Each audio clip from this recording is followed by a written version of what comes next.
코로나가 우리 한국 교회에 혼란을 주게 된 것 중에 중요한 것 하나가 예배 형식에 관한 문제입니다. 예배를 모여서 하는, 지금까지 해왔던, 적어도 2020년 이전까지는 모여서 하는 예배가 주일 예배의 전부였습니다. 다른 형태로 예배는 있을 수가 없고, 그런데 코로나 때문에 교회 출석을 못하게 되는 예배보다 더 소중한 생명 지키기가 있었던 거죠. 더 큰 가치라고 볼 수 있는데, 이제 그것 때문에 주일 예배마저도 제대로 모이지 못하고 가정에서 영상을 대면하면서 예배를 해야 되는 그런 어려운 상황이 생겼습니다. 이것은 또 한국 교회에 또 다른 큰 혼란을 가져왔는데, 우리 교회처럼 영상을 송출을 해서 그 영상을 대면하면서 예배할 수 있는 그런 교회도 있지만 이런 시설이 안 돼 있는 교회도 많이 있습니다. 그래서 더 규모가 작은 그런 교회는 예배를 제대로 못하는 큰 혼란에 빠지게 됐습니다. 그리고 이 예배를 어떻게 인정해야 할 것이냐 하는 또 다른 문제였어요. 제가 어릴 때 주일 성수라는 그런 말이 있었습니다. 교회 직분자가 되려고 하면 주일을 거룩하게 지켜야 된다. 그 중에 하나가 주일이 되면 오전 예배, 이것을 우리는 대예배라고 그렇게 부르기도 했는데 그건 옳은 말이 아니고 오전 예배, 또 저녁 예배, 또 수요 예배, 새벽 기도회, 그런 기본적인 신앙생활이 되는 것을 주일 성수와 관련해서 얘기를 했습니다. 주일이면 특히 매식하지 않는, 음식을 사 먹지 않는다든지, 또 내가 필요한 물건을 주일날 사기 위해서 시장이나 슈퍼에 들리지 않는다든지. 그런데 교회가 이제 이 코로나 때문에 그런 게 경계선이 무너지는 그런 심각한 일들이 생겨났죠. 그래서 너무 큰 혼란이 생겨서 총회적으로는 지침을 좀 마련해서 그래도 이런 어려운 상황에서라도 최소한의 주일 지키기, 예배를 제대로 예배하는 그런 예배에 대한 올바른 지도가 필요하다. 그런 요구들이 있게 돼서 저희 총회도 이제 그런 전담팀을 만들어서 좀 연구를 교수님들과 같이 하기도 했습니다. 우리 신앙고백서, 웨스트민 신앙고백서 21장 6절에 보면 이렇게 되어 있습니다. 예배를 현 복음 시대의 기도나 종교적 예배의 어떤 순서도 행하는 장소나 행하는 곳에 매여 있지 않으며 더 잘 받아들여지는 것도 아니다. 그러나 매일 가정에서 은밀하게 홀로 그리고 어디서나 영과 진리로 하나님을 예배할 수 있다. 또한 하나님께서 말씀이나 섭리로 요청하실 때 공적 집회에서 더 엄숙하게 예배할 수 있으니 이런 집회를 주의나 임의로 소홀히 하거나 저버리지 말아야 한다. 이렇게 되어 있고요.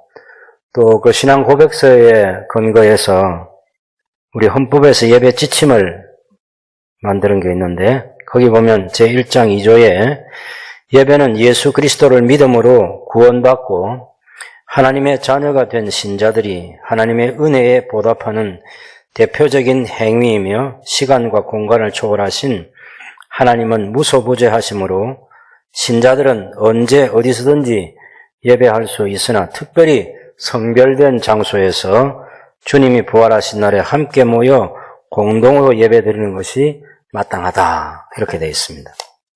또 1장 4조에는 주일은 공동 회집으로 모여 예배하는 것이 신자의 기본적인 의무이다. 또 예배 지침 제3장 7조에는 주일 예배에 참석하는 사람은 다음과 같은 자세를 가져야 한다. 1. 예배 시간이 되면 예배당에 들어가 각기 자리에 앉아서 경건한 마음으로 목사의 사역에 하나님의 도우심과 복이 임하도록 기도하고 참석자들과 결석한 자들을 위해 기도하면서 준비하여야 한다. 이 예배 시간에는 모든 사람이 하나님께 경외하는 마음으로 예배해야 하며 예배를 방해하는 모든 행위를 삼가야 된다. 이게 이제 신앙고백서와 또 우리 예배 지침에서 가르치는 매우 중요한 것인데, 이걸 근거로 해서 이제 온라인으로 영상 중계를 통해서 예배하는 성도들이 좀 잘할 수 있도록 어떤 자세가 필요하냐면, 이를 예배당에서 함께 예배를 드릴 수 없는 신자들도 성령 안에서 성도들과 함께 같은 하나님을 예배한다는 마음가짐으로 예배에 임해야 한다. 이 예배당에서 예배를 드리는 신자들처럼 예배 시간 전 가정의 한 장소를 정해 예배에 합당한 경건한 복장을 갖추고 모여야 한다. 가장의 인도에 따라 경건한 마음으로 목사의 사역에 하나님의 도우심과 복이 임하도록 기도하고 예배 참석자들과 다른 신자들을 위해 기도하면서 준비하여야 한다. 3. 하나님을 경외하는 마음으로 예배당에서 드리는 예배 순서에 따라 예배에 방해가 되거나 적합하지 않은 모든 행위를 삼가고 경건하게 예배 드리도록 해야 한다.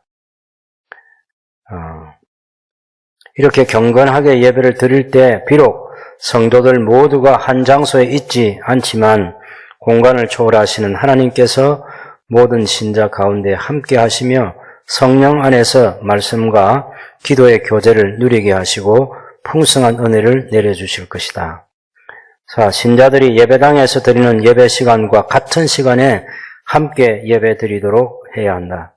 당회는 예배당에서 드리는 예배를 인터넷을 통해 실시간으로 송출하여 온 성도가 동일한 예배에 참석할 수 있도록 해야 한다. 예배 녹화 방송을 제공함으로써 신자들이 임의의 시간에 개별적으로 예배 장면을 시청하는 것으로 예배를 대신하지 않도록 지도해야 된다. 이런 이제 몇 가지 지침을 마련하게 됐습니다. 물론 완전한 건 아닌데, 일단 대원칙은 우리가 모일 수 있으면 다 같이 모여서 예배하는 그것이 올바르고, 그렇지 못한 상황이라는 것, 지금 코로나 상황처럼 우리 성도들의 생명, 또 우리 국민들의 생명과 재산을 지키기 위해서 모일 수 없는 그런 특별한 경우가 있기도 하고, 이런 경우 아니라도 여러분이 주일날 불가피하게 근무를 해야 되는 사람, 꼭 필요한 사람이 있잖아요. 그런 사람이나 특수한 환경 아래 있거나 혹은 병중에 있거나, 그래서 가정에서 하나님을 예배하는 방법을 찾아야 하는 성도들을 위해서 그런 중에도, 그런 사람들을 위해서도 이런 좋은 지침들이 마련돼서 최선을 다해서 하나님을 높이는 예배를 해야 한다. 그리고 무슨 시청하듯이, 프로그램 시청하는 것은 자유롭거든요. 그걸 틀어놓고 내가 좀 왔다 갔다 하기도 하고, 마음이 자유로운 거죠. 그렇게, 예배는 그렇게 하면 안 된다는 것이고, 지금 모여서 여러분이 분위기가 굉장히 엄숙하잖아요. 네? 누가 말해도 엄숙해요. 숨은 좀 쉬세요.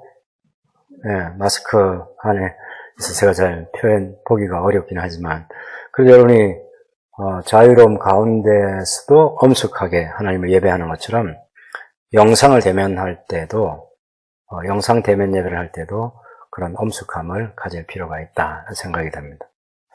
제가 사실은 주일날 저도 여기 앉아있지 않고 영상으로 예배를 한번 참여해 보고 몇 번 해보면서 성도들에게 어떻게 지도하는 것이 좋겠다, 그걸 좀 경험하고 싶은데, 장로님들이 주일 예배 허락만 하면 제가 그렇게 좀 한번 해보고 싶은데 아직 못하고 있어요. 근데 여러분이 해본 경험이 있는 사람들은 영상을 대면하면서도 어떻게 하면 좋은 예배가 될 수 있는지에 대해서 얘기해 주십시오. 다른 성도들과 같이 공유하고, 우리가 언제 끝날지 모르지만 앞으로도 더 싸워야 되는 그런 현실인데, 이왕이면 직접 얼굴을 대면해서 하나님을 예배하든지, 또 영상 대면 예배로 하나님을 예배하든지, 우리가 하나님 받으시는 그런 예배를 드리는 것이 가장 중요하지 않겠습니까? 서로 좀 도움을 줄 수 있도록 제안들을 해주시기 바랍니다. 사실 오늘 우리가 읽었던 이 로마서 12장은 이런 형식적인 예배, 주일날 오전 예배나 오후 예배와 같은 그런 형식 예배는 아니고 우리의 삶 전체가 하나님께 예배하는 예배 생활이어야 된다 하는 것을 강조하기 위해서 사도 바울이 말하고 있는 것 가운데 한 부분을 저희가 오늘 본문을 택해서 읽게 됐습니다. 사실은 로마서 12장 1절부터 15장 13절까지가 큰 단락입니다. 전에도 한번 말씀드렸습니다만은 여기 보면 너희가 드릴 영적 예배라고 그렇게 말하고 이런 예배를 잘 하게 되면 그 뒤에 나오는 모든 것은 이 영적 예배와 관련돼요. 영적 예배는 교회 안에 있는 성도들과의 관계 속에서는 어떤 예배여야 되고 이웃과의 관계 속에서는 어떤 예배 생활이어야 된다. 그런 얘기를 해서 15장 로마서 15장 12절 13절을 보면 12절에 11절 보면 모든 열방들아 주를 찬양하며 모든 백성들아 주를 찬송하라. 이사야가 이르되 이새의 뿔이 곧 열방을 다스리기 위하여 일어나시는 이가 이스라엘 열방이 그에게 소망을 두리라. 메시아에게 소망을 두는 거죠. 13절은 소망의 하나님이 모든 기쁨과 평강을 믿음 안에서 너희에게 충만하게 하사 성령의 능력으로 소망이 넘치게 하시기를 원하노라. 열방이 하나님께 소망을 두고 열방이 예수 그리스도께 소망을 두고 그리고 우리의 신앙생활 가운데 하나님께서 능력으로 소망이 넘치게 하시게 되는 이 삶은 우리의 삶 전체가 예배로 하나님께 드려질 때 하나님이 주시는 은혜이고 복이다라는 사실을 가르쳐주고 있는 거죠. 그래서 제목을 만들 때 합당한 예배, 세상의 소망, 열방의 소망이죠. 열방의 소망. 이것은 성경에서부터 나온 제목이라고 생각하면 되겠습니다. 70회 고신 총회 주제라는 것을 이미 말씀드린 바가 있습니다. 조금 더 세부적으로 우리 로마서 전체를 다뤄가면서 하나님께서 기뻐하시는 이 예배가 어떤 예배인지 특별히 교회와 이웃에 대한 올바른 태도를 가지고 좀 말씀드려 보겠습니다. 1절, 2절을 좀 더 주목해 보면요. 그러므로 형제들아 내가 하나님 모든 자비하심으로 너희를 권하노니 믿음 안에 있는 사람들은 다 형제가 되는 거죠. 바울은 고린도에서 로마 교회 성도들에게 편지를 써 보내면서 로마 교회 성도들을 형제라고 부르는 것입니다. 우리가 요한복음 1장 12절 13절에 있는 말씀처럼 예수님을 믿는 사람, 영접하는 사람에게는 하나님의 자녀가 되는 권세를 주셨는데 이것은 하나님께로부터 난 것이다 라고 이렇게 얘기하지 않습니까? 그래서 예수님을 믿는 모든 사람은 다 형제 자매가 되는 거죠. 그리스도 안에서. 근데 여기 특별히 바울이 내가 하나님의 모든 자비하심으로 여러분을 권면합니다. 하나님의 자비하심. 지금까지 로마서 11장까지 바울이 다뤄왔던 그 모든 복음과 관련된 내용이 하나님의 자비, 하나님의 긍휼과 관계가 되어 있는 거죠.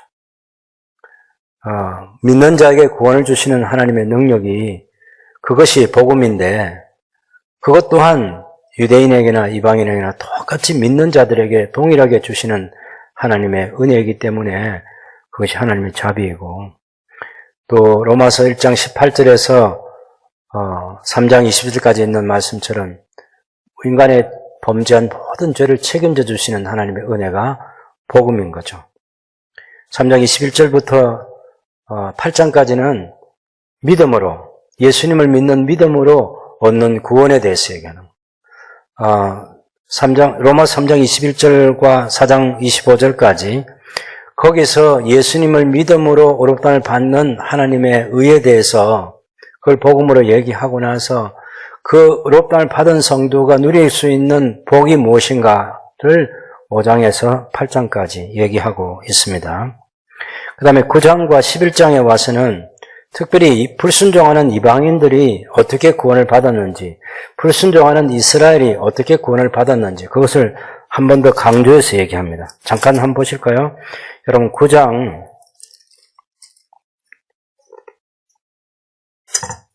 로마서 9장 14절부터 보면 하나님의 주권적인 선택에 대해서 이런 얘기를 합니다. 그런즉 우리가 무슨 말을 하리요? 하나님께 불의가 있느냐? 그럴 수 없느니라. 모세에게 이르시되 내가 긍휼히 여길 자를 긍휼히 여기고 불쌍히 여길 자를 불쌍히 여기리라 하셨으니 그런즉 원하는 자로 말미암음도 아니요 다른 박질하는 자로 말미암음도 아니요 오직 긍휼히 여기시는 하나님으로 말미암음이니라. 하나님께 불순종하던 이방인들이 오늘 우리까지 포함해서 이방인들이 구원받은 것은 우리를 긍휼히 여기시는 하나님의 주권적인 선택과 은혜로 구원받은 것이다. 그런 얘기를 합니다. 왜 하나님께서 그렇게 하시냐면 9장 23절을 보면 또한 영광 받기로 예비하신 바 긍휼의 그릇에 대하여 그 영광의 하나님의 영광의 풍성함을 알게 하고자 하셔서 긍휼로 우리를 구원하시는 거죠. 그 다음 바울은 불순종하는 이방인뿐만 아니라 불순종하는 이스라엘에 대해서도 11장 31절 30절에서 32절까지 한번 같이 읽어보겠습니다. 11장 30절에서 32절까지 너희가 전에는 하나님께 순종하지 아니하더니 이스라엘이 순종하지 아니함으로 이제 긍휼을 입었느니라. 이와 같이 이 사람들이 순종하지 아니한 이는 너희에게 베푸시는 긍휼로 이제 그들도 긍휼을 얻게 하려 하심이라. 하나님이 모든 사람을 순종하지 아니하는 가운데 가둬두심은 모든 사람에게 긍휼을 베풀려 하심이로다. 이방인들에게 베푸시는 긍휼로 이제 이스라엘에게도 긍휼을 베푸시겠다고 그렇게 말씀하셔서 이방인과 이스라엘 모든 사람이 순종하지 아니하는 그런 가운데 있었지만 하나님께서 긍휼로 그들을 구원해 주시는 은혜가 있다고 얘기하는 거죠. 그 바울이 여기서 말하는 하나님의 자비하심으로 그렇게 말하는 하나님의 긍휼하심으로 그런 말이에요. 불쌍히 여겨주시는 거죠. 우리에게 어떤 자격과 공로가 없는 것도 아시고 그럴 능력도 없는 것 아시는 거죠. 그래서 우리가 원해서도 아니고 하나님이 원하셔서 하나님의 때에 하나님의 방법으로 우리를 구원해 주신 하나님의 그 긍휼, 하나님의 자비하심, 그것이 무궁하다는 것입니다. 그런 마음을 가지고 바울이 이 사실을 이제 1장부터 11장까지 충분히 설명해 와서 그 하나님의 자비하심이 무엇인지 다 그것을 알고 성도들에게 권면을 하는 거죠. 강제로 하는 게 아닙니다. 억지로 하는 게 아닙니다. 이렇게 안 하면 벌 받는다는 얘기가 아닙니다. 그런 식으로 지금 바울이 호소하는 거죠. 그런 하나님의 자비하심으로 권면하는데 그 하나님의 긍휼을 입은 성도로서 기쁨과 감사하는 마음으로 우리 몸을 하나님이 기뻐하시는 거룩한 산제물로 드리십시오. 이것이 영적 예배입니다. 신령한 예배라는 겁니다. 우리가 영적이다, 신령하다 그렇게 말할 때 육적인 것하고는 너무 동떨어져 있고 그렇게 좀 신령하다는 그런 표현을 이상하게 생각할 필요는 없습니다. 우리가 베드로전서 2장에도 보면 갓난 아이들 같이 순전하고 신령한 젖을 사모하라 그렇게 말할 때 바로 그 하나님 말씀을 신령한 젖이라고 이렇게 얘기하거든요. 똑같은 단어입니다, 이게. 그래서 하나님께서 받으시는 이 예배, 영적 예배, 하나님 받으시는 합당한 예배, 그것은 우리 몸으로 하나님께 드리는 삶의 제사입니다. 형식. 그러니까 그것은 오늘 우리가 함께 모여서 이 공적인 모임을 가지고 예배를 진행하는 목사와 성도들이 얼굴을 대면하고 또 성도들이 서로 얼굴을 대면하면서 하나님을 대면하는 이런 예배에만 머물러 있지 않고 우리의 일상 삶의 모든 영역에서 하나님을 높이는 예배자로 살아라. 그렇게 말하는 거예요. 예배가 뭐냐? 예배는 하나님을 최고로 높이는 것을 예배라고 말합니다.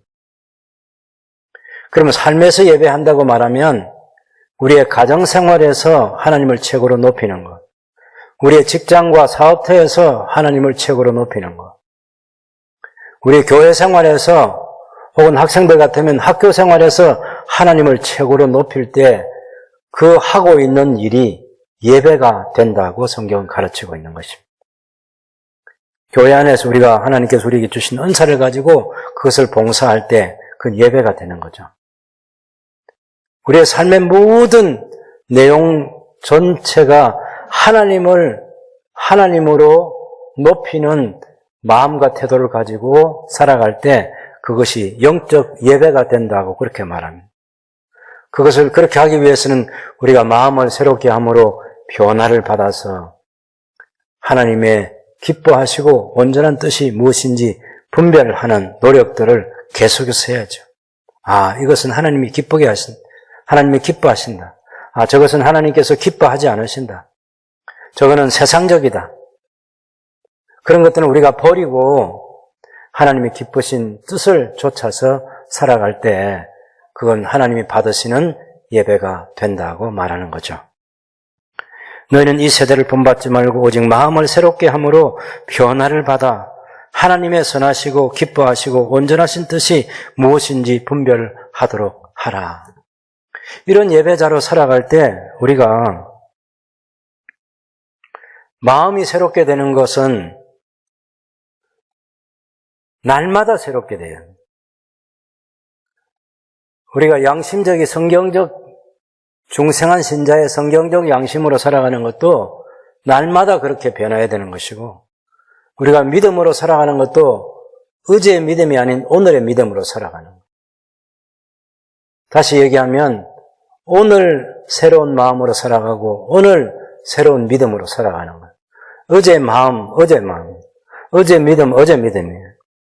그래서 날마다 다윗처럼 하나님께서 성령을 거두지 마시고 내 마음을, 내 영을, 정직한 영을 창조해달라고 날마다 기도하면서 그런 새로운 마음 우리에게 필요하고, 오늘의 믿음으로 하나님을 기쁘시게 하는 성도로 살아갈 수 있도록 그 믿음을 위해서 기도하는 게 중요한 것입니다. 그렇게 살아갈 때 하나님과의 성도, 하나님과 우리와의 그 관계가 올바른 관계가 돼서 하나님을 기쁘시게 할 수 있다고 말합니다. 1절에도 하나님이 기뻐하시는 거룩한 산 제물로 드리라고 그랬고, 2절에도 하나님이 기뻐하시고 온전하신 뜻이 무엇인지 분별하라. 우리가 기쁨이 기준이 되는 것이 아니고 하나님의 기쁨이 기준이 되는 거죠. 이건 하나님이 기뻐하신다. 그 성경에 충분히 그런 모습들을 보여줬지 않습니까? 그 하나님이 기뻐하시도록 우리 삶을 살아갈 때 영적 예배자로 살아가는 거죠. 구체적으로는 3절에서 21절까지 특별히 두 영역으로 나누어서, 하나는 교회 안에서 성도들과의 관계 속에서 하나님이 기뻐하시는 예배자로 살아야 된다. 그것이 3절에서 13절까지 내용입니다. 거기 들어있는 내용들 잘 보시면 3절에서 13절까지는 다 교회 안에서 있는 성도들과의 관계 속에 살아가는 것이고, 14절부터 21절까지는 너희를 박해하는 자로부터 시작해서 악을 행하는 자, 또 원수, 그런 표현들을 써서 교회 밖에서 있는 사람들 가운데 성도들과 이런 관계를 가지고 있는 그런 사람들과 어떻게 하는 것이 올바른 태도로 살아가는 것인가, 올바른 예배자로 살아갈 것인가에 대한 그런 교훈으로 볼 수 있겠습니다. 우선 교회 안에서 성도들과의 관계 속에서 하나님 받으시는 예배자로 살아가는 것은 3절에서 5절까지 보면 우리를 가리켜서 한 몸이다, 한 지체다라고 이렇게 말하고 있어요. 그래서 교회를 구성하고 있는 성도들이 우리가 한 몸이다, 한 지체다라는, 여러분 개인이 한 사람이 여러분의 몸이 어떤지, 지체가 무엇인지 금방 알 수 있겠죠. 이게 너무 소중하다는 것입니다. 우리 몸의 한 부분도 상처나고 우리 지체 한 부분도 다른 지체를 업신여기고 그렇게 할 수 없는 건강하고 온전한 몸으로 한 몸, 한 지체로서 살아야 된다. 그렇게 말하는 거죠. 그렇게 살기 위해서는 마땅히 생각할 그 이상의 생각을 품지 말고 오직 하나님이 각 사람에게 나눠주신 믿음의 분량대로 지혜롭게 생각하라. 생각할 그 이상 생각하지 말고 교만하지 말고 겸손하게 다른 사람들을 자기 몸처럼 자기 지체처럼 소중히 여기면서 살아야 되는 거죠. 여러분, 우리 몸 가운데 머리나 눈이나 코나 입이나 귀나 혹은 손이나 발이나 새끼발가락 하나까지 어느 것도 소중하지 않은 게 없어요. 다 귀합니다. 이거 귀하게 여기지 않았다가는 큰 낭패 나는 거죠. 예, 우리 몸의 지체 가운데 어느 것 하나는. 그래서 교회를 구성하고 있는 모든 성도들을 존중히 여기고 우리가 서로를 아껴주고 서로 지체라는 사실을 잊지 않고 서로를 섬기는 그런 삶을 살아야 된다고 가르칩니다.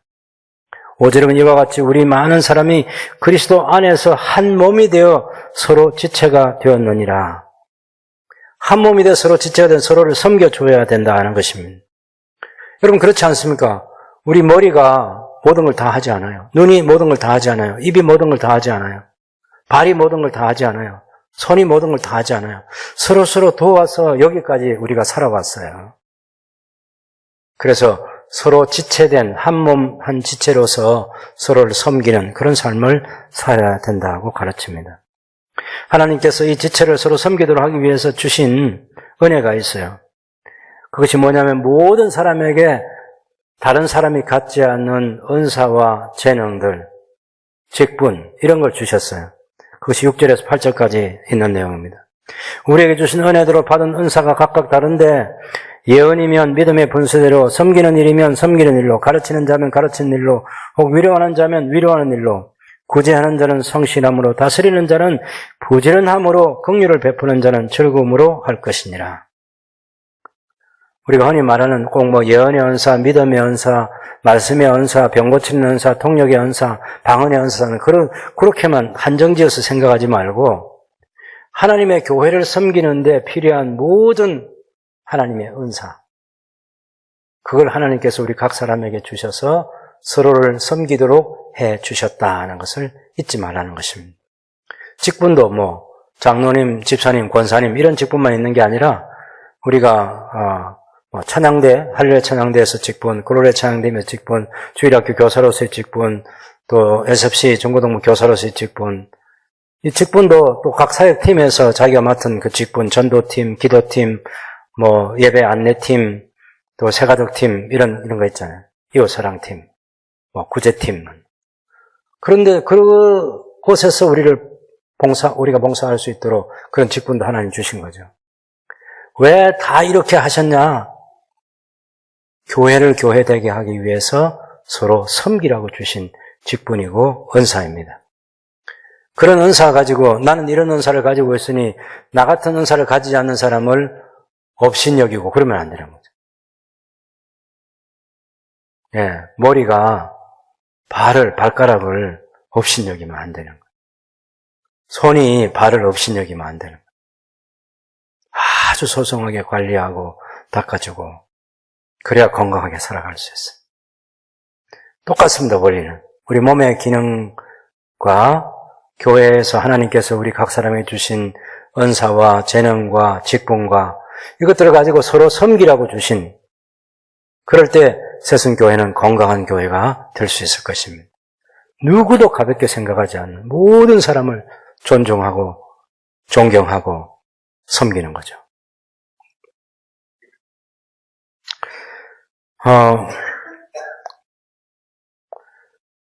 9절부터 13절까지 보면 이런 것들을 서로 섬기는 삶을 살아갈 때 우리의 태도가 중요한데 가장 중요한 개념은 사랑입니다. 형제를 사랑하여 서로 우애하고 존경하기를 서로 먼저 하며 부지런하여 게으르지 말고 열심 품고 주님을 섬기라. 소망 중에 즐거워하며 환난 중에 참으며 기도에 항상 힘쓰며 성도들의 쓸 것을 공급하며 손 대접하기를 힘쓰라. 이게 다 사랑입니다. 진실한 사랑. 서로 우애하라는 거죠. 서로 우애하라.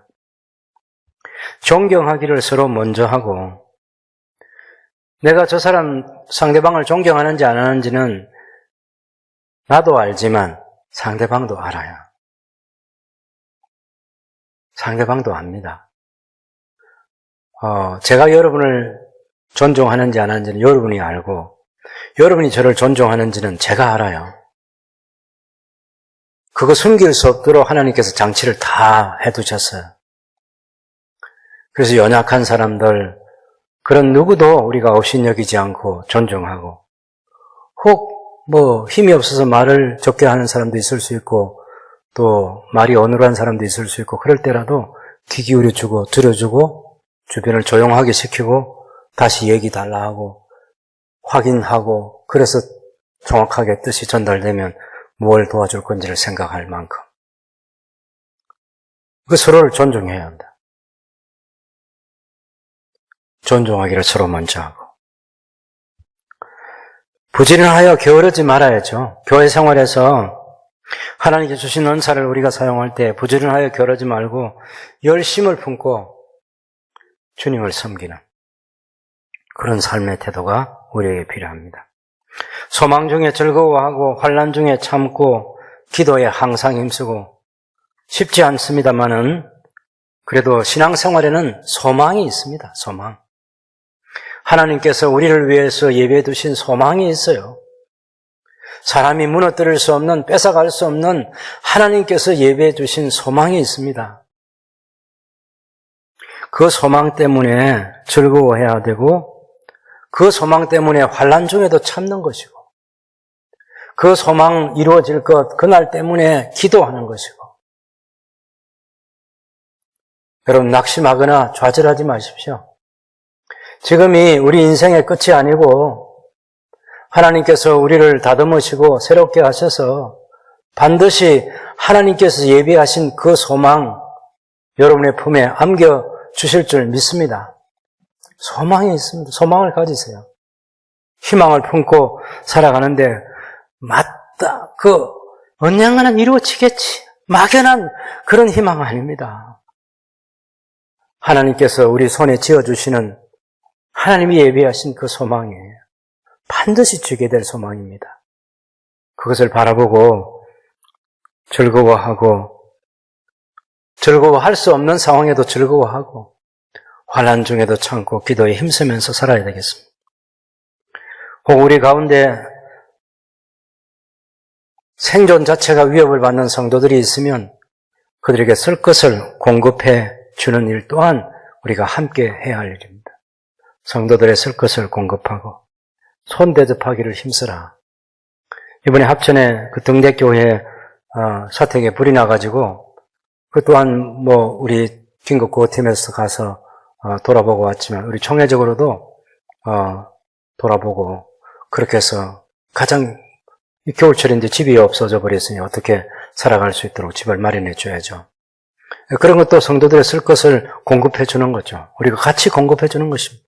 혼자는 못하지만 여럿이 같이 힘을 모으면 가능한 일이잖아요. 부유하게 살아가도록, 넉넉하게 살아가도록 우리가 줄 수 있는 것은 없지만 가장 기본적인 생존의 문제를 해결해 줄 수 있는 것을 하나님께서 우리에게 주셔서 그 쓸 것을 공급하는 그런 태도로 살아야죠. 나그네들을 대접하는 것, 이것 또한 우리가 해야 될 가운데 중요한 덕목입니다. 교회 생활할 때 이런 것들을 제대로 하면 이제 그 교회 생활이 하나님께 예배가 되는 거죠. 하나님을 최고로 높이는 그런 예배가 됩니다. 그 다음에 이웃과의 관계 속에서도 14절에서 21절까지 보면 너희를 박해하는 자를 축복하라. 축복하고 저주하지 말아라. 여러분, 박해하는 자를 축복한다고, 원수를 축복한다고, 이거 쉽지 않습니다.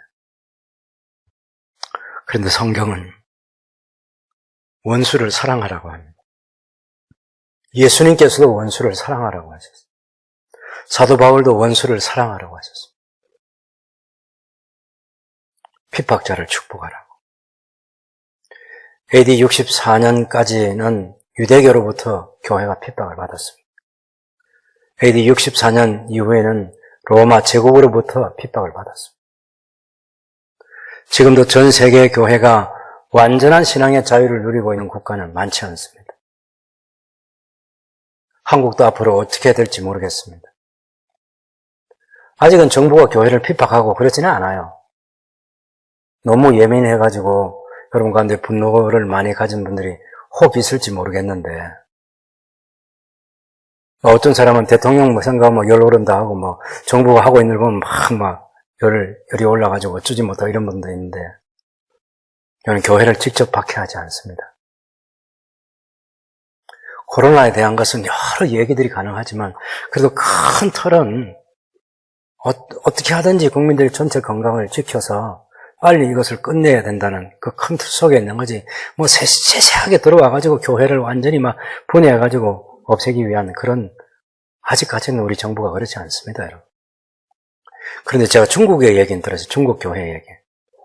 거기는, 박해가 심합니다. 교회마다 다 CCTV 다 모이는 데만 다 달아야 되고, 중국 국기 걸어야 되고, 예배 전에 중국 국가 찬양해야 되고,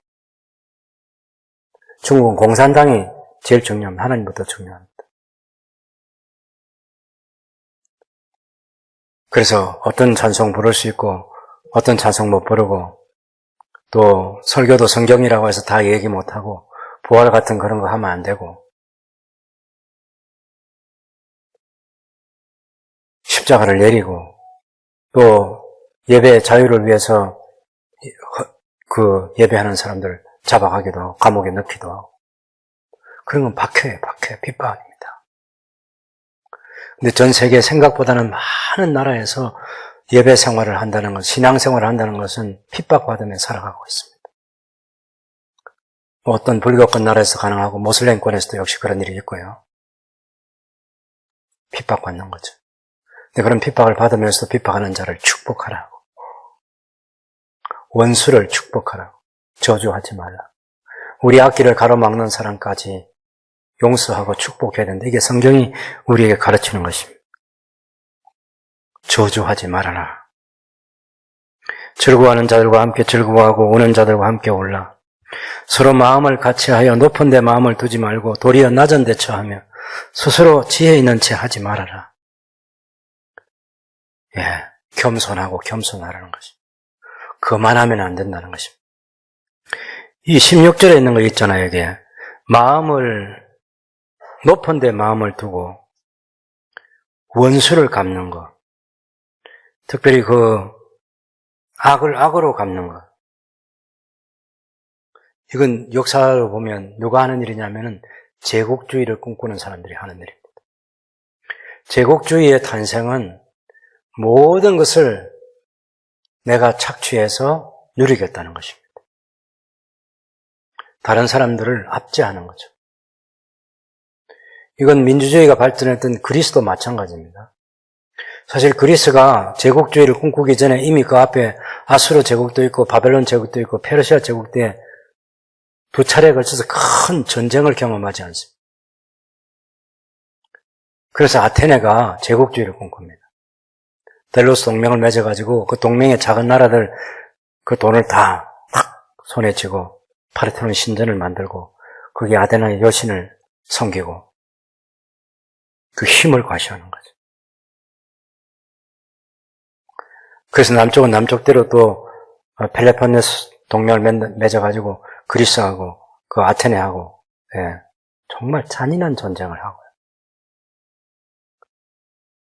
우리가 히스기야 왕 같은 그런 경우에도 바벨론과 동맹을 맺고 이집트와 동맹을 맺을 때 아수르 사내립이 18만 5천 명을 데리고 와서 완전히 멸망시켜버리려고 하잖아요. 제국주의는 선이 없습니다. 악을 악으로 갚습니다. 원수를 아주 보란듯이 갚아주는 게 제국주의입니다. 교회는, 하나님의 나라는, 성도는 그렇게 살아서는 안 된다고. 우리를 핍박하는 큰 힘을 가진 그런 세력들도 있을 수 있겠지만 개인적으로 우리를 박해하는 사람, 우리를 미워하는 사람,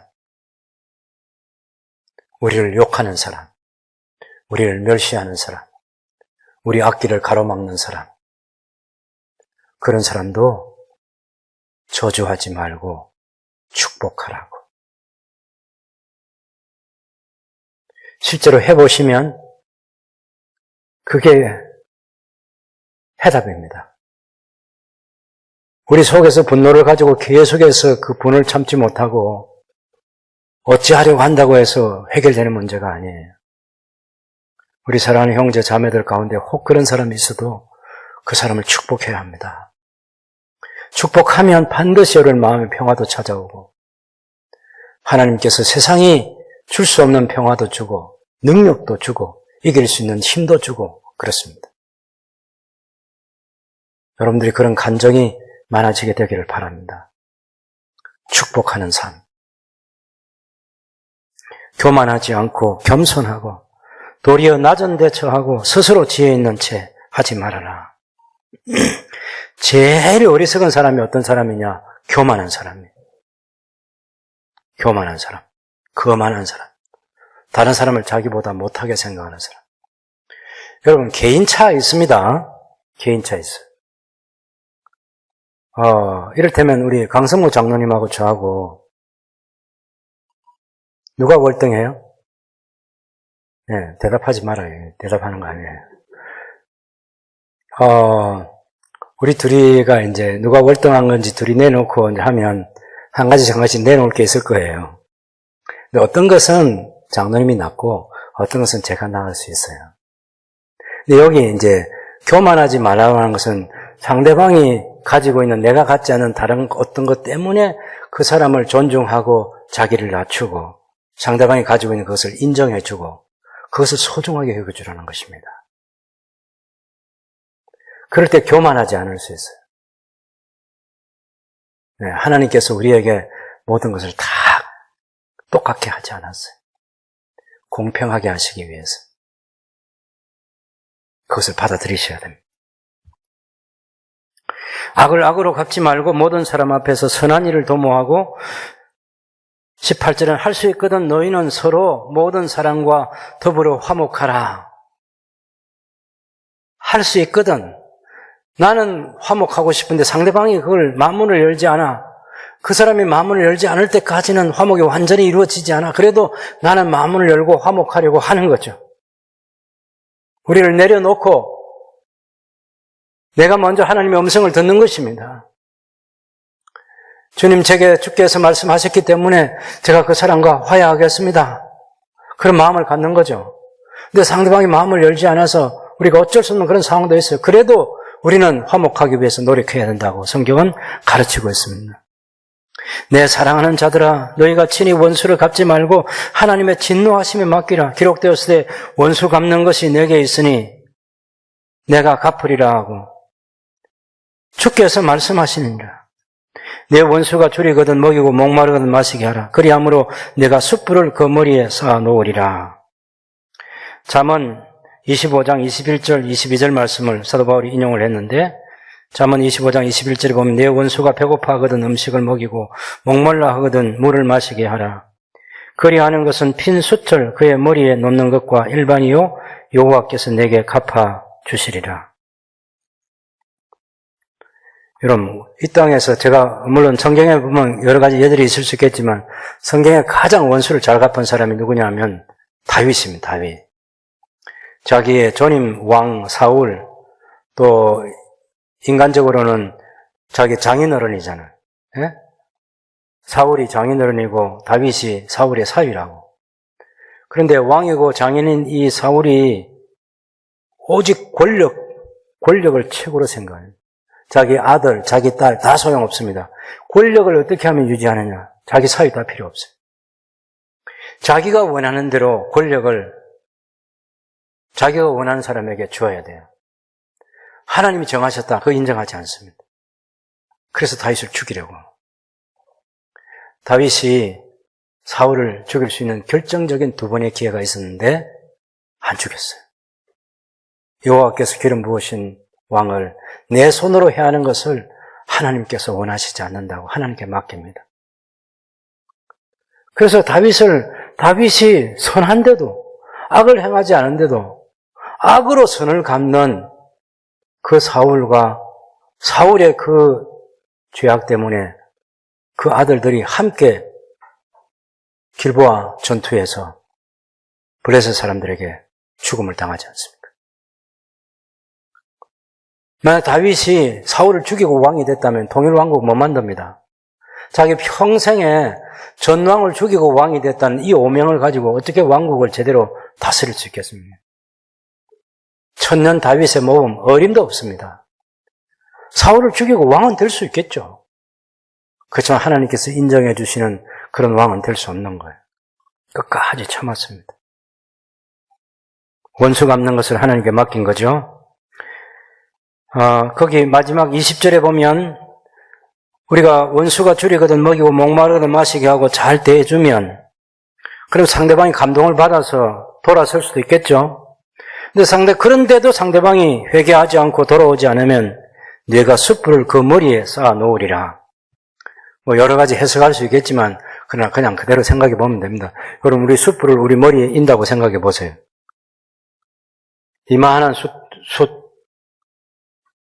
그릇을 머리에 있는데 또 그 위에 또 숯불을 계속해서 쌓으면 이 뜨거워서 견딜 수 없는, 우리가 원수들에게 선을 베푸는데 그 원수가 받아주지 않고 계속해서 원한을 가지고 감정을 가지고 원수를 쌓아가면 하나님의 진노를 계속해서 쌓는 것이 된다는 거예요. 그건 하나님께서 하시는 일이니까 너는 원수 갚지 말고 악에게 지지 말고 선으로 악을 이기라. 이렇게 얘기하는 거예요. 세상에 사는 날 동안 우리가 가지고 있는 그림은 어떤 시간은 원수가 이기는, 악이 이기는 것처럼 보여도 종국은 그렇지 않습니다. 하나님께서 설계해 놓으신 세상 끝은 선이 악을 이기도록 그렇게 되어 있습니다. 선의 주인이신 우리 주 예수께서 모든 악을 다 무찌르시고 지옥에 던져 넣으실 그날이 오는 거죠. 주님께 맡기셔야 합니다. 우리가 하나님께서 받으시는 합당한 예배 생활을 하기 위해서는 우리의 삶의 모든 영역에서 하나님을 최고로 높이는 그런 태도를 가지고 살아가고, 교회 생활을 할 때 교회 안에 있는 형제 자매들, 하나님께서 우리 각 사람을 다르게 다른 지체로 만드셨지만 한 몸인 것을 알고 서로 섬기고 사랑하는 삶의 태도를 가지고, 또 우리 이웃을, 대부분의 이웃은 좋습니다. 그렇지 않습니까? 여러분은 이웃, 교회 나오지 않는 이웃도 여러분이 교제하면 참 좋으신 분들이에요. 그러나 어떤 이웃은 정말 우리가 선을 베풀고 하는데도 악하게 우리를 대해주는 그런 사람도 있을 수 있습니다. 그런데 그런 사람들까지도 악으로 악을 갚지 말고 축복하라고. 원수 직접 갚지 마라. 그건 하나님께 맡기라. 교회 안에 있는 성도들도 사랑하고 원수까지 사랑하라. 이것이 성도가 이 세상에서 가져야 될 중요한 예배자로서 바른 삶의 태도라는 것 우리 마음에 간직하고, 또 한 주간 우리의 남은 생에 열심히 살아가는 저와 여러분들이 될 수 있기를 바랍니다.